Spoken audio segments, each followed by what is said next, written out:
Assalamualaikum warahmatullahi wabarakatuh. Yebaleko sebo musafiri mu TV erinnya lye Makuwa ze bampita na Mugosa Madiina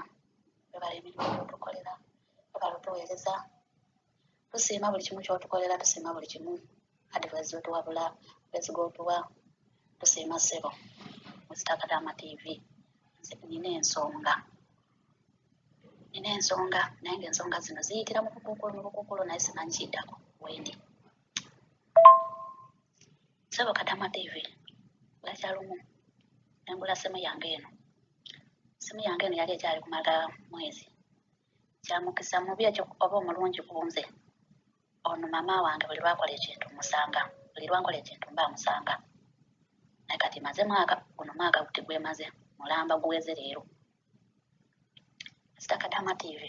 simanyi nsaba oyekeze muno odiyo mpe ku magezi nebeereremu mutya kuba okola nti ayagala era njagala okola era mbadde saagala akyusa kiyumba naye nze kwe kujja mu inbox yo nkole ntya wakyalumu bwe nagula simu yange eno yagirako buli kimu ediseti buli kimu simu yange nagigula emitwalo 4 age Uganda byenusu ebina ebyeno ediseti zange nali sinze omuntu nti oba ntambula n'essimu buli wembeera nti oba njogera n'essimu kuba nasooka nenzija n'essimu basiti obolo ne bagitta nga nze simanyi naleka simu namu agenda okusanga simu basanguddemu apps zonna basangulamu apps ya WhatsApp ne basangulamu imo byonna ne babisangulamu nentisirikira nemba wa simu nefuula nga atamanyi nga bwe basi simu yange ne bagamba mukanikire ne bangamba simu katutwala eri biki ne baza simu nti tekola naye nga nagyogereddeko n'enkya kati ebamba salale omwezi ogwokubiri ne bagamba ngulire simu ne bangulira simu yange yagirako buli kimu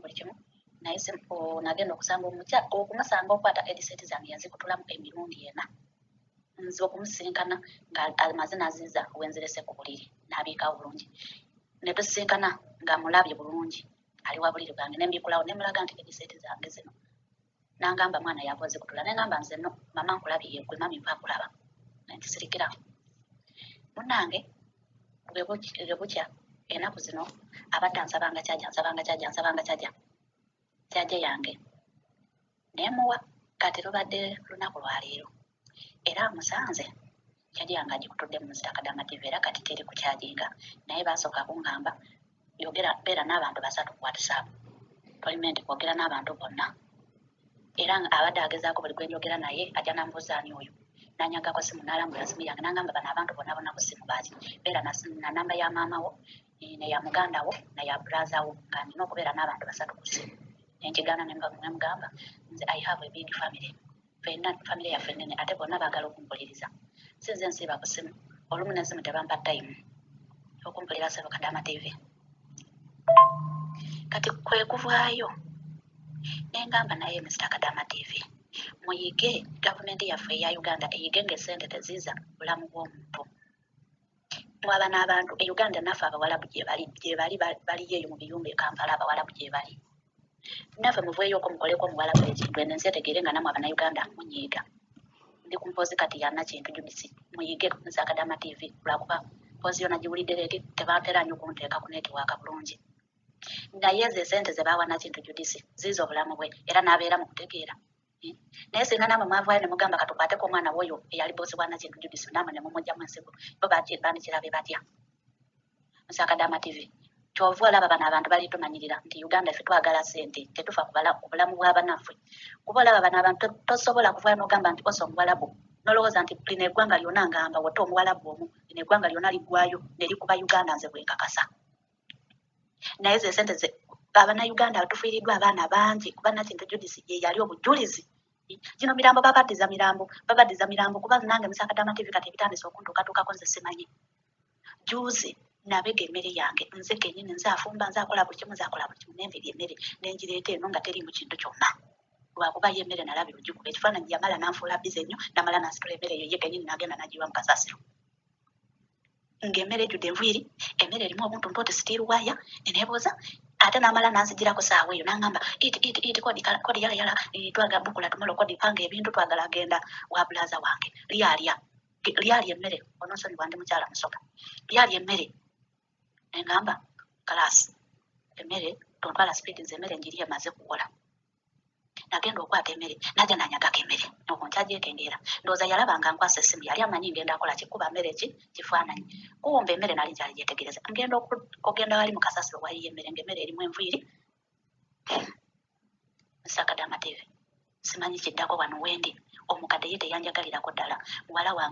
muwala we ye mbosi wange ye anjagala naye ono omukadde embeera zonna zaagala abakozi ba Philippine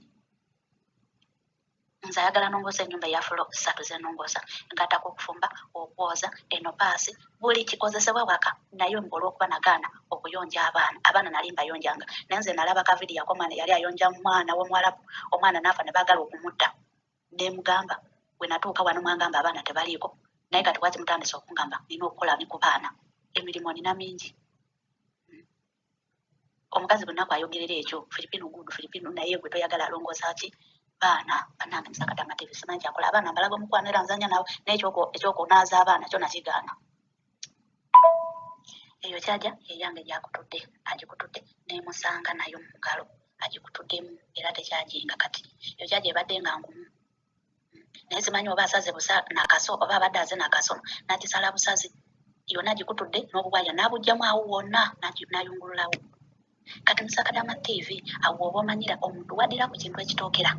tolina kibi kyomukozi okera n'olongoosa n'obafumbira kyayi n'oteekateeka buli kimu omuntu waddira ku kintu ekitookera n'akikutula yasooka akutula headset kati wuyo aze kukyaja kati simu yagijjako kava enesooka ku sikulwini bannange nze simanyi kiddako Musakadama TV nze nzize mu inbox yompe ku magezi neebeereremu ntya